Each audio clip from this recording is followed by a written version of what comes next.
Hello mga kasubs and welcome to the Sarsicles TV. You have me, Mark.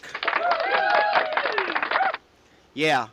And tonight we will be listening to the song Machine Gun by Jimi Hendrix from Fillmore East 1969. This song was recommended to us by Jim Morris. Jim, maraming salamat for this recommendation. I don't remember if the link was something you also shared with me or if this is something I was able to search. But I hope this is the video, and let me know what you think in the comments after.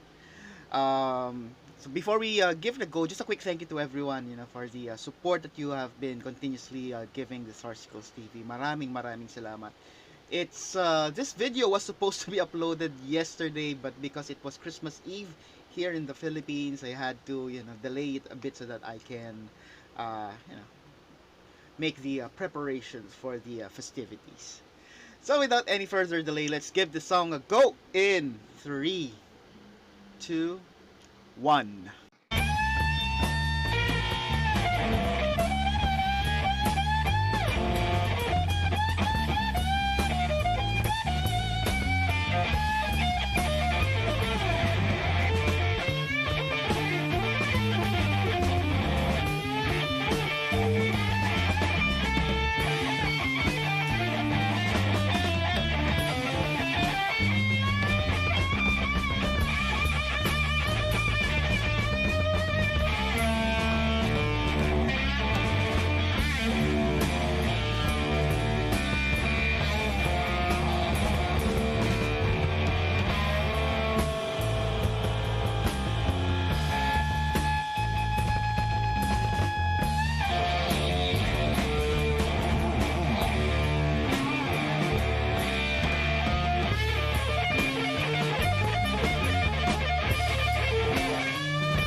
remember it's like getting out of the army and then trying to get something together, and then I was playing in different groups all over the states, and in Canada.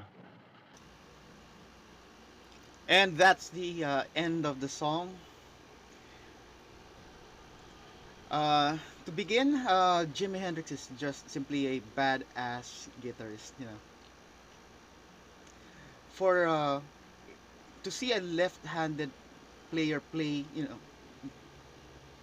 just as good as that, it really blows you. It really blows my mind. I have seen few, only a handful of left-handed guitar players, but he really stands out. Let me cite some of the things I like about his guitar playing. Number one, I was surprised that he plays with the amplifier. You know, I just didn't see what he was toggling. Maybe low or high, something like that. High gain, low gain, or what else could you play with it? What other those other toggle? I'm thinking about modern amplifiers, and in modern amplifiers there is a toggle for overdrive. So, but that kind of head, I'm not sure if it does have that, but maybe some sort of tone. And as he does that, you can hear the shifting of the feedback. Usually, you will hear that kind of style. When I saw that, the first thing that came to mind was Tom Morello, who likes to play with equipment and make different sounds out of his guitar. Second was his the way he uses the whammy. Very heavy, uh, very heavy use of the whammy bar, where the tone, which I will talk about later, it really jives with the way he presses the whammy bar. So it has a something like that. It's like a cassette tape in the old days when your cassette player gets some dirt and the rollers have dust, so it tends to eat the film of the cassette. So the sound ends up like something like that. That's the kind of sound that's coming out of his guitar, and it's really cool because it really goes well with the tone. Now let's move to the guitar tone.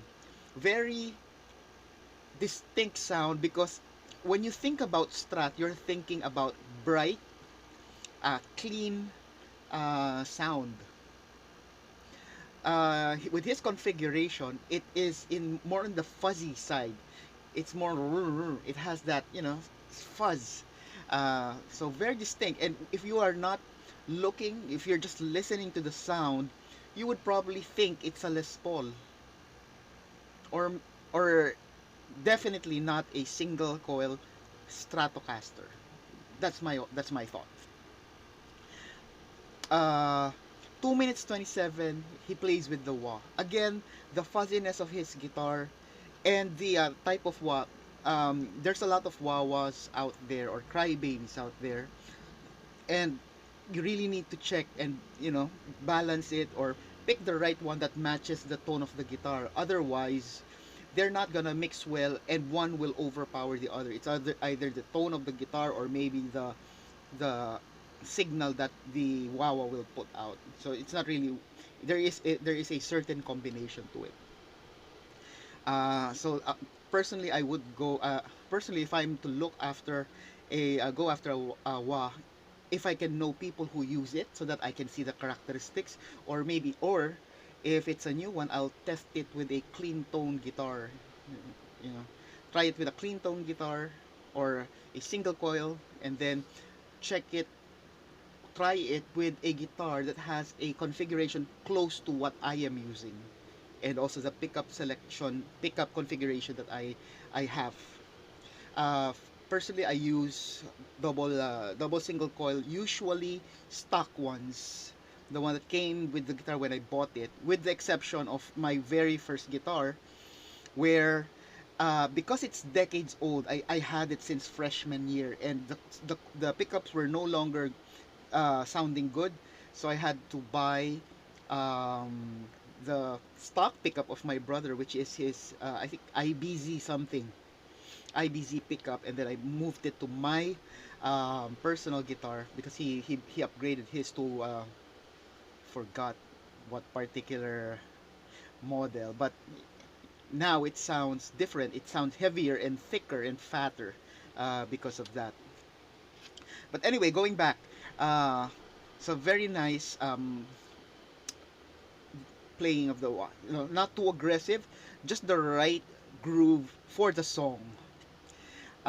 Overall, all in all, guitar playing, he speaks out of his guitar. You can picture when he plays, he opens his mouth like that. So the voice is not coming out from his mouth, but actually coming out from his guitar, something to that effect. Very nice bass line. You know, it's not really super fancy, but it's not sticking basically with just chords. So he put some bass lines in it. He put some scale to make it as interesting, at least with the guitar playing of Jimi.